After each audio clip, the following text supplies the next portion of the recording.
Dear friends, chronicles of Neyssery എന്ന YouTube ചാനലിലെ നെയ്ശ്ശേരിയിലെ പ്രതിഭകൾ എന്ന പരമ്പരയിലേക്ക് എല്ലാവർക്കും സ്വാഗതം. നമ്മളിന്ന് പരിചയപ്പെടുന്നത് നെയ്ശ്ശേരിയിലെ ആദംകുഴിയിൽ മാർഗരറ്റാണ്. അദ്ദേഹത്തിൻ്റെ വിശേഷങ്ങൾ നമുക്ക് അവരിൽ നിന്ന് തന്നെ ചോദിച്ച് മനസ്സിലാക്കാം.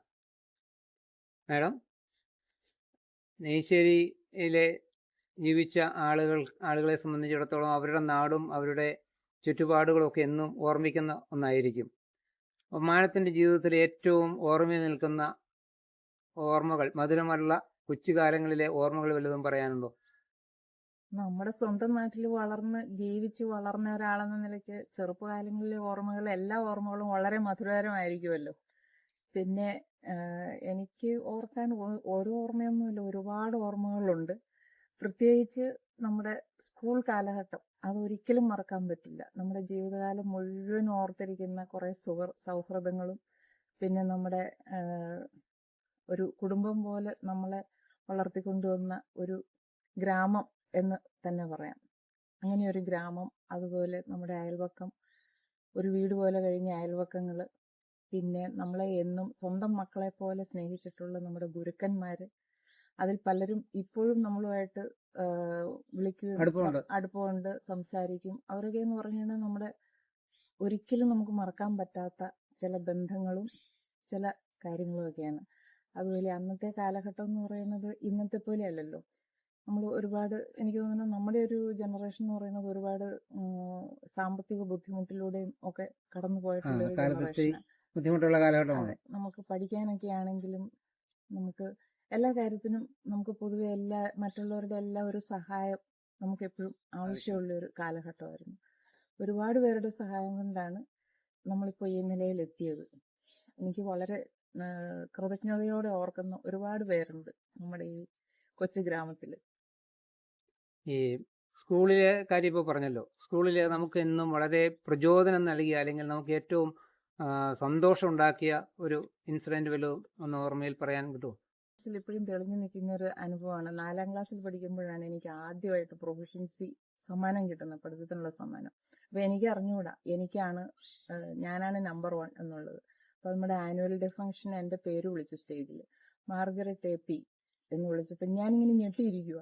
എനിക്ക് പോകണമെന്ന് അറിഞ്ഞുകൂടാ, പോകണ്ടായോ എന്ന് അറിഞ്ഞുകൂടാ. എന്നിട്ട് ഞാനിങ്ങനെ ഇരുന്നപ്പോൾ സാറ് വന്നിട്ട് ചോദിച്ചു, മാർഗരറ്റ് നീ എന്നെ സമ്മാനം മേടിക്കാൻ പോകാത്തതെന്ന്. അപ്പോൾ ഞാനിങ്ങനെ വിഷമിച്ച് ഇങ്ങനെ ഇരിക്കുക, ഞാൻ പോകണ്ടായോ. പിന്നെ സമയം കഴിഞ്ഞു പോയി. പിന്നെ അതുപോലെ പിന്നെ അങ്ങനെ അങ്ങോട്ട് ഞാനായിരുന്നു എന്നും ക്ലാസ്സിലെ മോണിറ്ററൊക്കെ ആയിട്ട്, എന്നും ഒരു ലീഡർഷിപ്പിൻ്റെ ഒരു ഇതുണ്ടായിരുന്നു. അപ്പോൾ പിന്നെ ഇതുപോലെ ഓർക്കാൻ ഒരുപാട് സംഭവങ്ങളുണ്ട്. പിന്നെ എനിക്ക് എന്നും ഓർമ്മയിൽ നിൽക്കുന്ന ഒരു കാര്യമാണ് നമ്മുടെ സ്കൂളിൽ ഹെഡ് മിസ്ട്രസ് ആയിട്ടിരുന്ന MJ അന്നം ടീച്ചർ.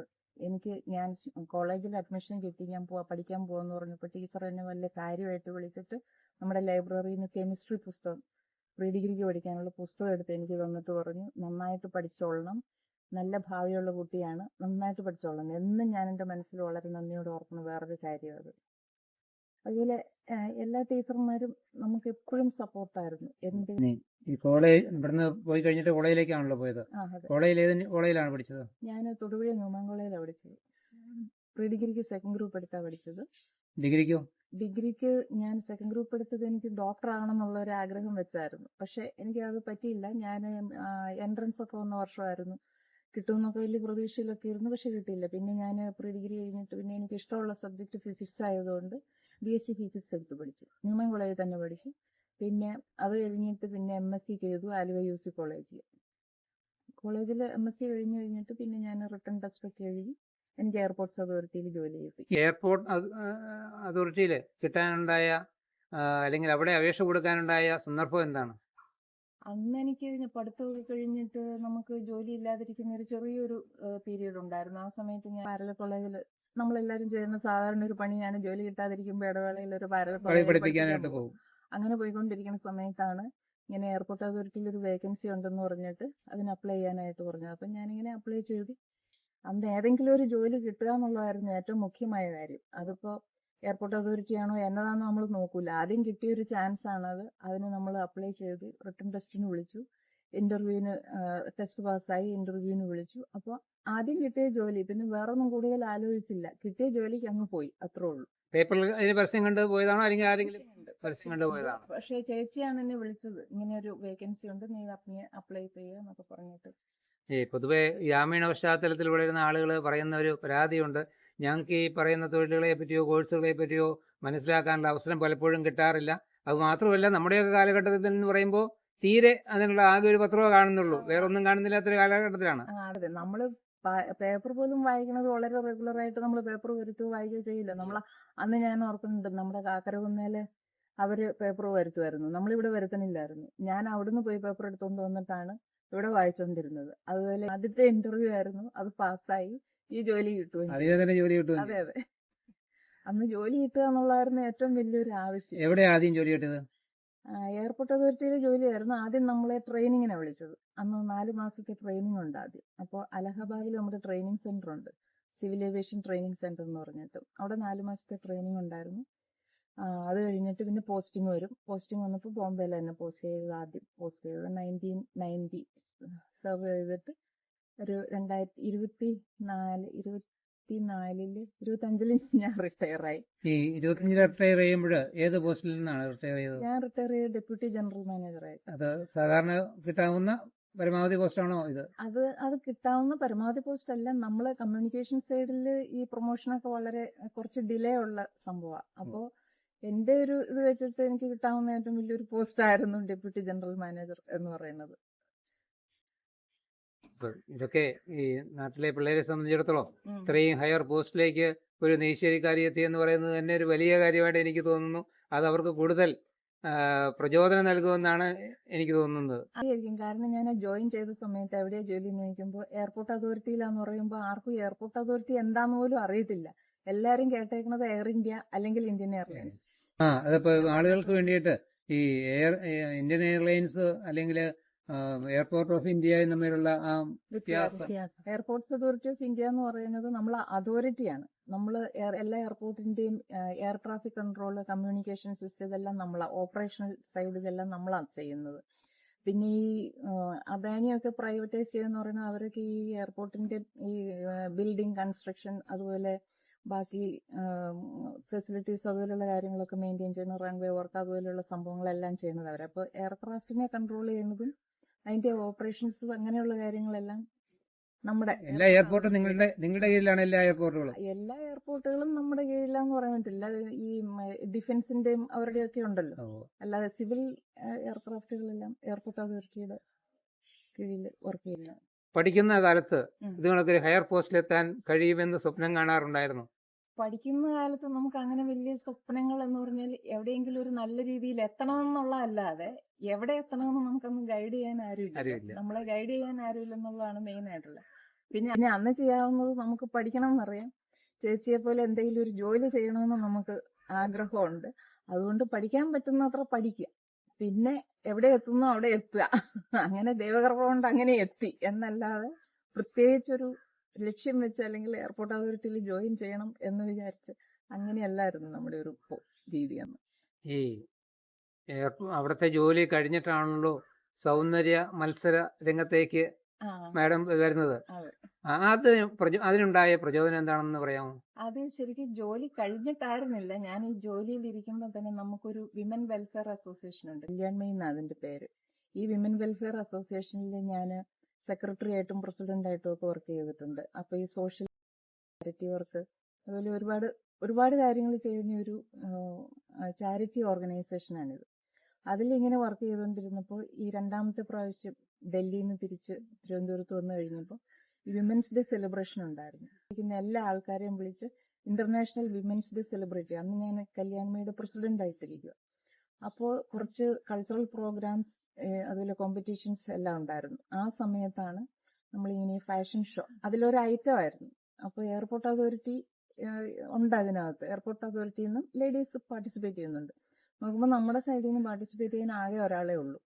അപ്പോൾ പുള്ളിക്കാരിക്ക് ഒരു മോറൽ സപ്പോർട്ട് ആവട്ടെന്ന് വിചാരിച്ചാണ് ഞാൻ ഈ ഫാഷൻ ഷോയ്ക്ക് പേര് കൊടുത്തത്. പിന്നെ നമുക്കന്ന് കോമ്പറ്റ് ചെയ്യുക എന്നുള്ളൊരു ഉദ്ദേശമായിരുന്നില്ല, ഒന്ന് പാർട്ടിസിപ്പേറ്റ് ചെയ്ത് പോരുക, അത്ര ഉണ്ടായിരുന്നുള്ളൂ. അങ്ങനെ പാർട്ടിസിപ്പേറ്റ് ചെയ്യുമ്പോഴാണ് ഞാൻ ആദ്യമായിട്ടാണ് അങ്ങനെ ഒരു സംരംഭത്തിന് ഇറങ്ങുന്നത്. അപ്പോൾ അന്നാണ് ഞാൻ ആദ്യമായിട്ട് മനസ്സിലാക്കുന്നത് ഇതിനകത്ത് 3 സെക്ഷൻ ഉണ്ട്. ടാലന്റ് ഉണ്ട്, പിന്നെ ഇൻട്രൊഡക്ഷൻ, പിന്നെ ഇതുപോലെ പിന്നെ റാമ്പ് വാക്ക്.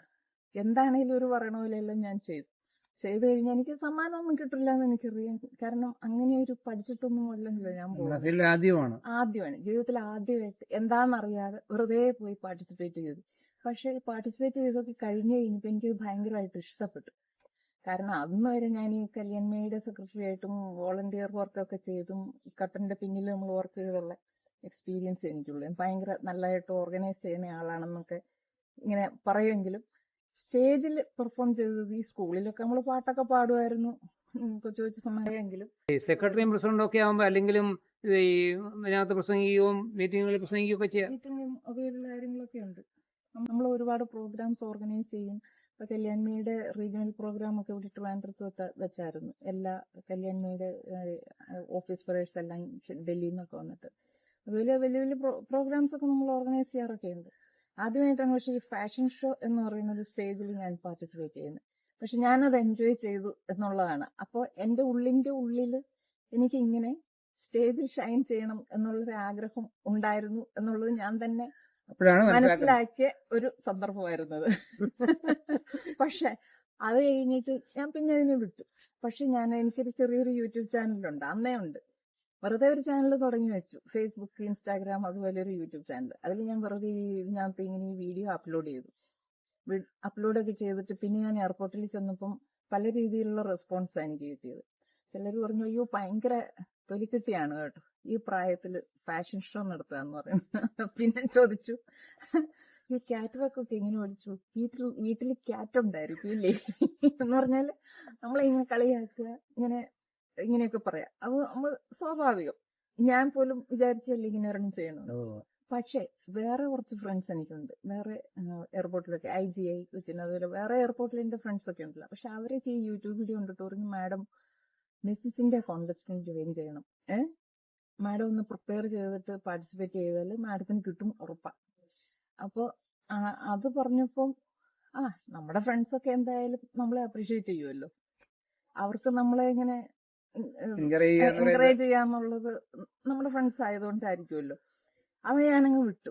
പക്ഷെ കൂടെ കൂടെ ഇങ്ങനെ എനിക്കിങ്ങനെ ഈ നോട്ടിഫിക്കേഷൻസ് വരും, Mrs India contest register for this എന്നൊക്കെ പറഞ്ഞിട്ട്. കൂടെ കൂടെ വന്നപ്പോൾ ഞാൻ വിചാരിച്ചു, ഒരു കൈ നോക്കിയാൽ എന്താ എന്ന്. അങ്ങനെ ആലോചിച്ച് 1 വർഷം ഇരുന്നു. 1 വർഷം ആകാറായപ്പോൾ ഹസ്ബൻഡിന് ട്രാൻസ്ഫർ കിട്ടി ഡൽഹിക്ക്. അപ്പൊ ഞാൻ വിചാരിച്ചു എന്തായാലും ഇനി അധികം നാളില്ലല്ലോ റിട്ടയർമെന്റിന്, ഇനി 1-2 വർഷമുള്ളൂ. ഇത് 58 വയസ്സിലാണ് ഈ പരിപാടി. അപ്പൊ ഞാൻ വിചാരിച്ചു എന്തായാലും ഒന്ന് രജിസ്റ്റർ ചെയ്തിട്ടൊന്ന് പാർട്ടിസിപ്പേറ്റ് ചെയ്ത് നോക്കാം, എങ്ങനെയുണ്ടെന്നറിയാം എന്ന് വിചാരിച്ചു. അന്ന് ഞാൻ ദിവ പാജൻസ് അങ്ങനെ ഒരു പാജൻ കമ്പനി ഉണ്ട്. അതിനെക്കുറിച്ച് ഞാനിങ്ങനെ നെറ്റിലൊക്കെ നോക്കുമ്പം ലൈസൻസ് ഉള്ള ഒരു ദിവ പാജൻസ് എന്ന് പറയുന്ന ഒരു ബ്യൂട്ടി പാജൻ കമ്പനി. അപ്പൊ ഞാൻ അതിൽ രജിസ്റ്റർ ചെയ്ത് അവരെന്നെ ഓഡീഷന് വിളിച്ചു. ഓഡീഷൻ കഴിഞ്ഞ് എന്നെ സെലക്റ്റഡ് ആയെന്ന് പറഞ്ഞു. സെലക്റ്റഡ് ആയി കഴിഞ്ഞപ്പോൾ പിന്നെ അവര് ഇന്റർവ്യൂ ഉണ്ടായിരുന്നു. ഒരു 3500 പേരുണ്ടായിരുന്നു. അതിൽ നിന്നാണ് ഓഡീഷൻ ചെയ്ത് തന്നെ എടുത്തത്. അപ്പൊ 250 പേരെ ഓഡീഷൻ ചെയ്തെടുത്തു. അതിൽ നിന്ന് പിന്നെ അവരെ വീണ്ടും ഇന്റർവ്യൂ ചെയ്ത് കഴിഞ്ഞിട്ട് അതിൽ നിന്ന് 3 കാറ്റഗറിയിലും കൂടെ 60 പേരോ അങ്ങനെ ഏതാണ്ടുണ്ടായിരുന്നു. ആ 60 പേരെ സെലക്ട് ചെയ്തിട്ട് 3 കാറ്റഗറി ആയിട്ട്, സിൽവർ കാറ്റഗറി, ഗോൾഡ് കാറ്റഗറി, പിന്നെ എലീറ്റ് കാറ്റഗറി. ഏറ്റവും പ്രായം കൂടുതലുള്ളവരാണ് എലീറ്റ് കാറ്റഗറി. ആ കാറ്റഗറിയിലാണ് ഞാൻ വരുന്നത്. അപ്പോൾ അതുവരെ ഇതിനൊന്നും പോയിട്ടില്ലല്ലോ, എങ്ങനെയാണെന്ന് അറിയത്തില്ല. അപ്പൊ ഇവര് പറയാം എന്തൊക്കെ ചെയ്യണമെന്ന്. പിന്നെ അങ്ങോട്ട് ഓൺലൈൻ, നമുക്ക് ഇത് പൂനെ വെച്ചത് നടത്തുന്നത്. ഓൺലൈൻ നമുക്ക് ഗ്രൂമിങ് സെഷൻസ് ഉണ്ട് 1 മാസത്തോളം. പിന്നെ 1 മാസം ഉണ്ടായിരുന്നുള്ളൂ. രജിസ്റ്റർ ചെയ്ത് ഓഡീഷൻ നടന്ന് സെലക്ഷൻ നടന്നിട്ടുണ്ടെങ്കിൽ അന്ന് തൊട്ട് അവർ ഇതിന്റെ ഗ്രൂമിങ് സെഷൻസ് തുടങ്ങും. നമുക്ക് കുറേ ക്ലാസ്സുകൾ എടുക്കും അവർ ഓൺലൈൻ. പിന്നെ ഞാൻ വർക്ക് ചെയ്യുന്നുണ്ടെങ്കിൽ ഓൺലൈൻ ആയതുകൊണ്ട് നമുക്ക് സമയം കിട്ടും ഇഷ്ടം പോലെ. പിന്നെ എനിക്കും ആ സമയത്ത് ഡൽഹിയിലോട്ട് ട്രാൻസ്ഫർ വന്നു. പിന്നെ അവിടെ ചെന്നപ്പോൾ എനിക്ക് ഓഫീസിലാണെങ്കിലും അധികം വർക്കില്ല. ഞാൻ അവിടെ ഒരു യൂണിറ്റിന്റെ ഇൻചാർജ് ആയിട്ടിരിക്കുന്നത്. ടെക്നിക്കൽ ജോബാണ് അവിടെയുള്ളത്. ഞാൻ ഓപ്പറേഷൻ സൈഡ് ആയതുകൊണ്ട് എനിക്ക് ജോബ് ഇങ്ങനെ സൂപ്പർവൈസ് ചെയ്താൽ മതി. ഇഷ്ടംപോലെ സമയം ഉണ്ടായിരുന്നു.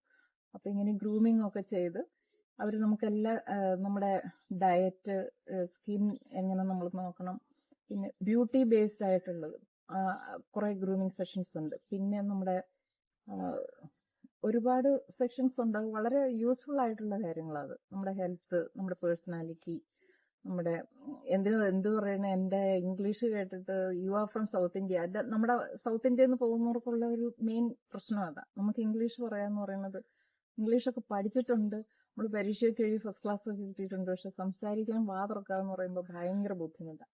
നമ്മൾ വാ തുറക്കുമ്പോൾ അവർ മനസ്സിലാക്കുന്നത് നമ്മൾ സൗത്ത് ഇന്ത്യയിൽ നിന്നാണ്. അപ്പം ഇത് എന്നോട് പറഞ്ഞു, നിങ്ങളുടെ ആക്സെന്റ് ശരിയാക്കണം, സൗത്ത് ഇന്ത്യൻ ആക്സെന്റ് ശരിയാക്കണം.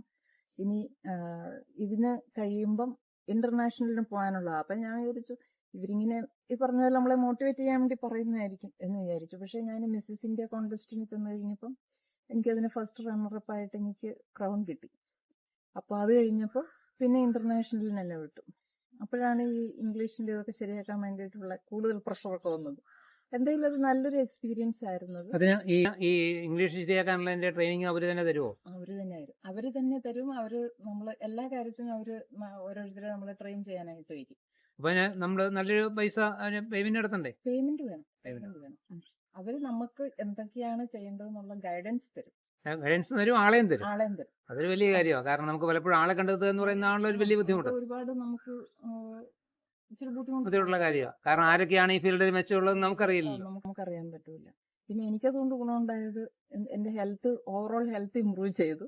പിന്നെ നമുക്ക് കുറച്ചും കൂടി ഒക്കെ കോൺഫിഡൻസ് വരും. സ്റ്റേജിലൊക്കെ നമ്മൾ പെർഫോം ചെയ്യാന്ന് പറഞ്ഞാൽ ആദ്യത്തെ ഞാൻ ഓർക്കുന്നുണ്ട്, സ്റ്റേജിൽ ഇരുന്നിട്ട് ഈ നമ്മൾ പറയാൻ തുടങ്ങുമ്പോൾ പാതി വരുമ്പോൾ മറന്നുപോകും അടുത്തത് എന്നാ പറയേണ്ടതെന്ന്. എന്ന് പറഞ്ഞാൽ ഞാൻ ഭയങ്കര കോൺഫിഡന്റ് ആയെന്നല്ല, കോൺഫിഡന്റ് ആവും. അതൊക്കെ ചെറിയൊരു കാര്യമൊന്നുമല്ല. നമുക്ക് എന്തെങ്കിലും ഒരു സാഹചര്യം വരുമ്പോഴേ നമ്മൾ അതൊക്കെ ചെയ്യത്തുള്ളൂ. അതുവരെ നമ്മൾ എന്തെങ്കിലും ആയിട്ട് എന്നിങ്ങനെ ഇരിക്കും.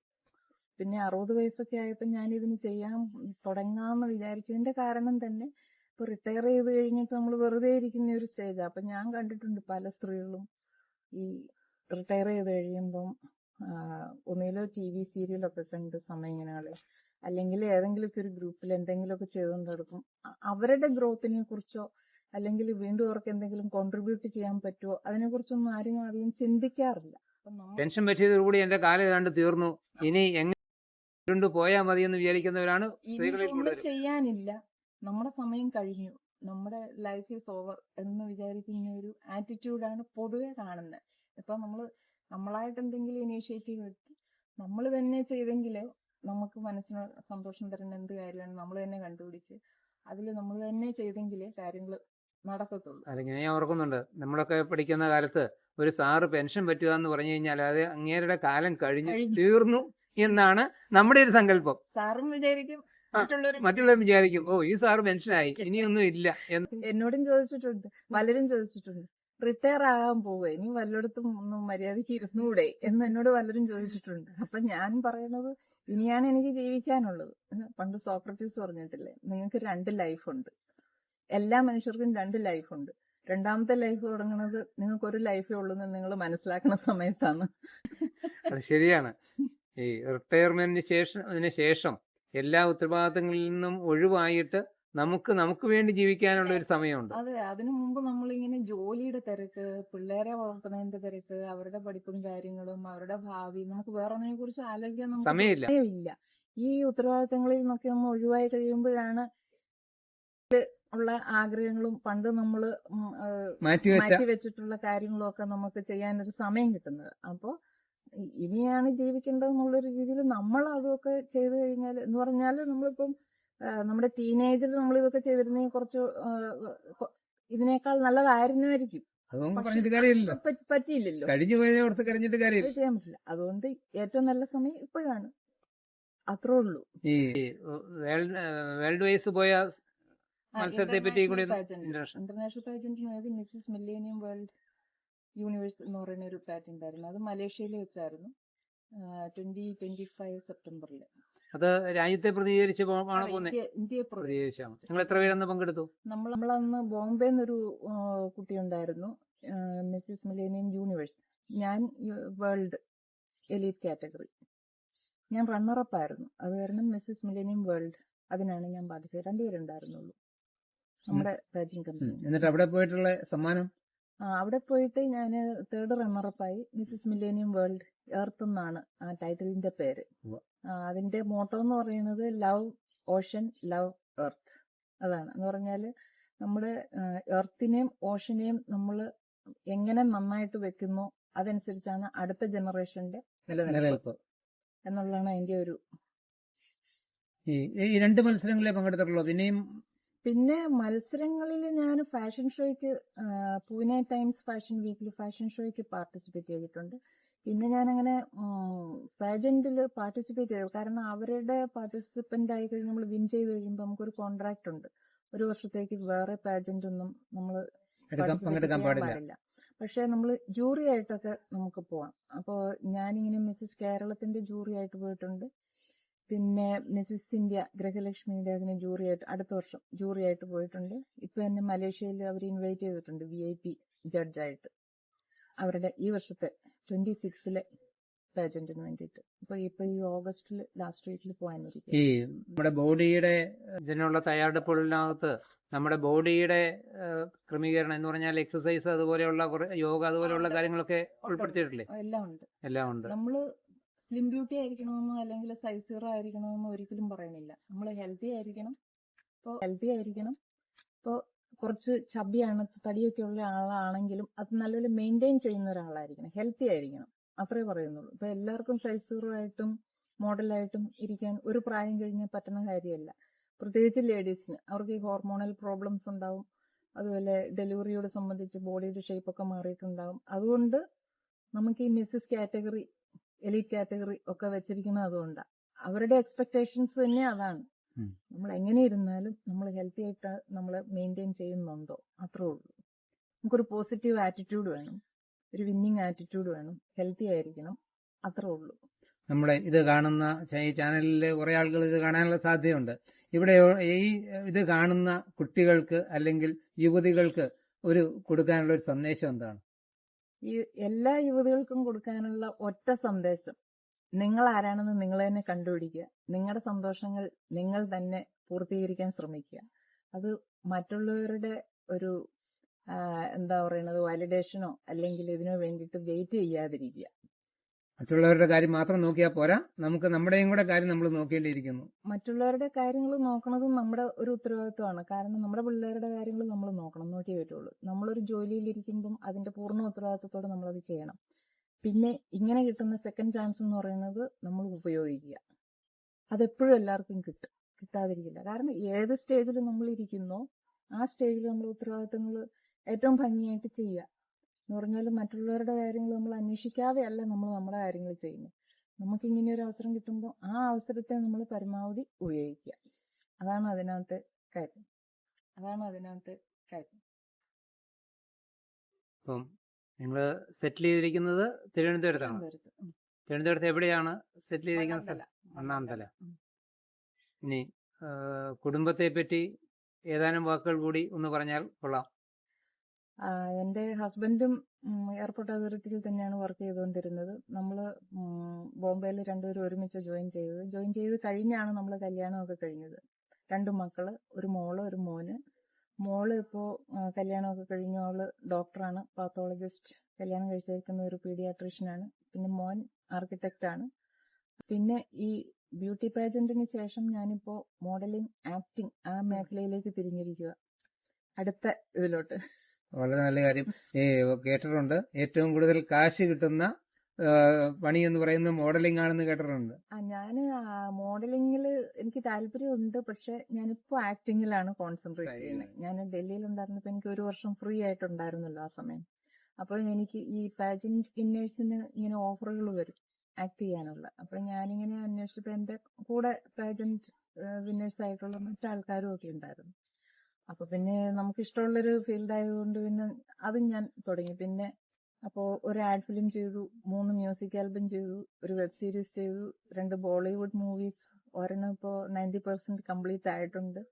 പിന്നെ അടുത്തത് ബോംബെയിൽ ഇപ്പോൾ ഷൂട്ടിംഗ് തുടങ്ങും. അങ്ങനെ ആക്ടിങ്ങിലോട്ട് ഇപ്പോൾ കൂടുതൽ അല്ല, ഇതിലൊക്കെ എനിക്ക് ലീഡ് റോൾ ഒന്നിലും കിട്ടിയിട്ടില്ല. ഒന്നുകിൽ അമ്മ റോള്, പിന്നെ മ്യൂസിക് ആൽബത്തിൽ അമ്മ റോളാണ്. പിന്നെ ആഡ് ഫിലിമിൽ കോർപ്പറേറ്റ് എക്സിക്യൂട്ടീവ് ആയിട്ട്, വെബ് സീരീസിൽ ഒരെണ്ണത്തിൽ ഒരു കമ്മീഷണർ ഓഫ് പോലീസ് ആയിട്ടുള്ളതാണ് വെബ് സീരീസിൽ. പിന്നെ ഈ മൂവിയിൽ ഒരെണ്ണത്തിൽ ഒരു കോളേജ് ലെക്ചററായിട്ട്, പിന്നെ മറ്റേ രണ്ടാമത്തെ മൂവിയിൽ പൊളിറ്റീഷ്യനായിട്ട്, അങ്ങനെ പല റോളുകൾ ഇങ്ങനെ ചെയ്തുകൊണ്ടിരിക്കുകയാണ്. അപ്പോ ജീവിതം ശരിക്കും ആസ്വദിച്ചാണ് മുന്നോട്ട് പോകുന്നത്. നമുക്ക് ജീവിതം വളരെ കുറച്ചല്ലേ ഉള്ളൂ, അത് നമുക്ക് ആസ്വദിക്കാൻ പറ്റുന്ന രീതിയിൽ, ശരിയായ രീതിയിൽ ആസ്വദിക്കുക. നമുക്ക് ഇഷ്ടമുള്ളത് ചെയ്യുന്നു. ഭർത്താവിന്റെയും പിള്ളേരുടെയും ഫുൾ സപ്പോർട്ട് ഉണ്ടെന്ന് പ്രതീക്ഷിക്കുന്നു. ഭർത്താവിന്റെയും പിള്ളേരുടെയും സപ്പോർട്ടൊക്കെ ഉണ്ട്, തീർച്ചയായിട്ടും ഉണ്ട്. അത് നമുക്ക് സപ്പോർട്ട് ഇല്ലാതെ നമുക്കൊന്നും മുന്നോട്ട് പോകാൻ പറ്റുകയില്ല. മുന്നോട്ട് പോകാൻ പറ്റില്ലല്ലോ. എല്ലാവർക്കും സന്തോഷം, നമ്മൾ ഒരു സന്തോഷം പോസിറ്റീവ് എനർജിയാണ്. അങ്ങനെയാണ് ഞാൻ കണ്ടിട്ടുള്ളത്. അപ്പൊ ഫലത്തിൽ ഇപ്പോൾ വളരെ തിരക്കിട്ട ജീവിതം, സന്തോഷത്തോടെ തിരക്കിട്ട ജീവിതം നയിക്കുന്നു. ദൈവകൃപകൊണ്ട്. നെയ്ശ്ശേരി സ്കൂളിനെ പറ്റി പറയുമ്പോൾ ഏതെങ്കിലും പ്രത്യേകമായിട്ടുള്ള ഇപ്പം എം ടീച്ചറിനെ പറ്റി പറഞ്ഞു, അല്ലാതെ വേറെ ഏതെങ്കിലും ടീച്ചേഴ്സിനെ പറ്റി എടുത്തു പറയേണ്ട? മോഹന ടീച്ചർ എന്ന് പറഞ്ഞാല്, മോഹന ടീച്ചറിനെ, ഈ ടീച്ചറിനൊക്കെ എനിക്ക് വളരെ യാദൃശ്യമായിട്ടാണ് ഈ ഫേസ്ബുക്ക് വഴിയൊക്കെ എനിക്ക് കണ്ടുകിട്ടിയത്. ടീച്ചർ അമേരിക്കയിലാണല്ലോ. ടീച്ചർ ഫ്ലോറിഡയില. ടീച്ചർ കൂടെ വിളിക്കും, ഞങ്ങൾ രണ്ടുപേരോടെ വർത്താനം പറഞ്ഞ് ഇങ്ങനെ മണിക്കൂറുകളോളം ഇരിക്കും. അപ്പൊ എന്റെ മക്കൾ എന്നെ വിളിക്കും ഇടയ്ക്ക്. അപ്പൊ ഞാൻ പറയും മോഹൻ ടീച്ചറിനോട് സംസാരിച്ചോണ്ടിരിക്കുകയാണ്. അപ്പൊ അവർക്ക് മനസ്സിലാവും ഇപ്പോഴെങ്ങനെ ഈ വിളി നടക്കൂലെന്ന്. അതുപോലെ ടീച്ചർ ഭയങ്കര, ഞാൻ സ്കൂളിൽ പഠിച്ചിട്ട് എന്റെ ഫ്രണ്ട്സിനെ തൊട്ടുള്ള ഫ്രണ്ട്സിനെ എല്ലാം കുറെ പേര് എനിക്ക് ടീച്ചർ ചോദിക്കുമ്പോൾ എനിക്ക് ഓർമ്മയെ കാണത്തില്ല. നമുക്കൊരു ഗെറ്റ് ടുഗദർ ഉണ്ടായിരുന്നു 10ാം ക്ലാസ്സിലെ നമ്മുടെ ബാച്ചിന്റെ. അപ്പൊ വളരെ എനിക്ക് മനസ്സിലായില്ല ഈ പഴയ ഗ്രൂപ്പ് ഫോട്ടോ കണ്ടിട്ട്. ടീച്ചറാണ് എന്നോട് പറഞ്ഞു തന്നത്, മാർഗരറ്റ് ഇതാരാന്ന് നിനക്ക് മനസ്സിലായോ, ഇത് ഇന്നയാളാ. ടീച്ചറിന്റെ സ്റ്റുഡൻസിനെ മാത്രമല്ല, സ്റ്റുഡൻസിന്റെ വീട്ടിലെ എല്ലാ ആൾക്കാരെയും അത്രയ്ക്ക് പരിചയമാണ്. ടീച്ചർ പഞ്ചായത്ത് മെമ്പർ ആയിരുന്നു. അത് മാത്രമല്ല ടീച്ചർ എല്ലാ വീടുകളിൽ കൂടെയും പോവുകയും ചെയ്യുമായിരുന്നു. അതുകൊണ്ട് ടീച്ചർ കുട്ടികളുമായിട്ട് ഒത്തിരി നന്നായിട്ട് അടുപ്പമുണ്ട്. അതെ, പഠിപ്പിക്കുന്ന സമയത്താണെങ്കിലും ടീച്ചർ ഒരു പ്രത്യേക രീതിയിലായിരുന്നു. ടീച്ചർ എല്ലാവരോടും വളരെ ഫ്രണ്ട്ലി ആയിരുന്നു. ടീച്ചറിനെ ഒരിക്കലും ആർക്കും ഒരു വിഷമത്തോടെ ഓർക്കാനുള്ള ഒരു കാര്യം ഉണ്ടാവില്ല. എന്നും ഓർത്തിരിക്കും ടീച്ചറെ. ടീച്ചർ പഠിപ്പിച്ചിട്ടുള്ള എല്ലാ സ്കൂളിലെയും പിള്ളേരും ടീച്ചറിനെ ഒരിക്കലും മറക്കൂല. അതുപോലെ ഈ 10ാം ക്ലാസ്സിൽ ഗെറ്റ് ടുഗദർ ഉണ്ടായിരുന്നല്ലോ, അപ്പോൾ നമ്മളെല്ലാരും കൂടെ വന്നായിരുന്നു. അന്ന് നമ്മുടെ ആർ സി ജോസഫ് സാറ് വന്നായിരുന്നു. ആ സമയത്തുണ്ടായിരുന്ന കുറെ സാറുമാരും ടീച്ചർമാരും ഒക്കെ ഇപ്പൊ ഒരുപാട് വയസ്സായിട്ട്. വളരെ ചുരുക്കം മേരി ടീച്ചർ ഉണ്ടാവും. Mary teacher, Gracy sister Gracy ഉണ്ട്. അന്ന് വരാൻ പറ്റിയില്ല. ടീച്ചർ ഇനിയിപ്പം വരാനായിട്ട് ഇങ്ങനെ നോക്കിയിരിക്കുവോ ഞങ്ങളെല്ലാരും അടുത്ത ഗെറ്റ് ടുഗദറിന് വേണ്ടിയിട്ട്. ആർക്കും മറക്കാൻ പറ്റില്ല ടീച്ചറിനെ. അതുപോലെ ഒരു പേഴ്സണാലിറ്റിയാണ് ടീച്ചറിന്റെ. അപ്പോ ഞങ്ങളിത് നെയ്ശ്ശേരിക്കാരായ പ്രതിഭകളായ നല്ല കഴിവുറ്റ ആളുകൾ ധാരാളമുണ്ട്. അങ്ങനെയുള്ള ആളുകളെ നെയ്ശ്ശേരിക്കാർക്ക് പരിചയമില്ല എന്നുള്ളത് കൊണ്ട് അവരെങ്കിലും നെയ്ശ്ശേരിക്കാരെ അറിഞ്ഞിരിക്കണം. അത് അവർക്ക് തീർച്ചയായും ഒരു പ്രചോദനമായി തീരും എന്നുള്ളത് കൊണ്ടാണ് ഇങ്ങനെ ഒരു പരിപാടി ഞങ്ങൾ ആസൂത്രണം ചെയ്ത്. ഇതിനകത്ത് മാഡം പങ്കെടുത്തതിൽ വളരെ സന്തോഷമുണ്ട്. അപ്പോൾ ഇത് തീർച്ചയായിട്ടും ഇവിടെയുള്ള ആളുകൾക്ക്, പ്രത്യേകിച്ച് സ്ത്രീകൾക്ക് ഇതൊരു പ്രചോദനമായിരിക്കുമെന്ന് ഞാൻ പ്രതീക്ഷിക്കുന്നു. അതുകൊണ്ട് ഇതിൽ പങ്കെടുത്തതിന് മാഡത്തിന് പ്രത്യേകം നന്ദി, നമസ്കാരം. ജോയ് സാർ ഇത്രയും പറഞ്ഞ സ്ഥിതിക്ക് ഞാൻ പറയാൻ ഉദ്ദേശിച്ചത്, സാറ് ഇങ്ങനെയൊരു സംരംഭം തുടങ്ങിയത് ഇത്രയും നല്ല, എനിക്കത് കേട്ടപ്പോൾ തന്നെ ഭയങ്കര സന്തോഷം തോന്നി. കാരണം നെയ്ശ്ശേരിയിൽ ഇപ്പൊ സാറ് ഇന്റർവ്യൂ ചെയ്ത പല പ്രതിഭകളെയും നെയ്ശ്ശേരിക്കാരിയായ എനിക്ക് പോലും അറിയത്തില്ല. അതുപോലെ നമ്മുടെ നെയ്ശ്ശേരിയിലുള്ള ഒരുപാട് പേര് വെളിയിലൊക്കെ ഇഷ്ടം പോലെ ആൾക്കാരുണ്ട്. അവരൊക്കെ നമ്മുടെ നെയ്ശ്ശേരിക്കാരെ എല്ലാം അറിയണം. കാരണം നമ്മുടെ അടുത്ത ജനറേഷൻ എന്ന് പറയുന്ന പലർക്കും ഇവിടെ ആരൊക്കെ ഉണ്ടായിരുന്നെന്നോ അല്ലെങ്കിൽ അവർക്ക് ഒരു അറിവും ഉണ്ടായിരിക്കത്തില്ല. കുറഞ്ഞ വർഷം ഇങ്ങനെയുള്ള യൂട്യൂബ് ചാനലെങ്കിലും നോക്കി അവരൊക്കെ നമ്മുടെ നാട്ടുകാർ ഇങ്ങനെയൊക്കെ ഉണ്ടായിരുന്നു എന്നുള്ള അവരറിയുമല്ലോ. ഇനിയും ഇതുപോലെ സാറിന് നമ്മളെക്കാളൊക്കെ വലിയ വലിയ പ്രതിഭകളുടെ ഇന്റർവ്യൂ ഒക്കെ എടുത്ത് ഈ ചാനൽ ഏറ്റവും ഭംഗിയായിട്ട് വിജയകരമായി പോകട്ടെ എന്ന് ഞാൻ ആശംസിക്കുന്നു. Thank you.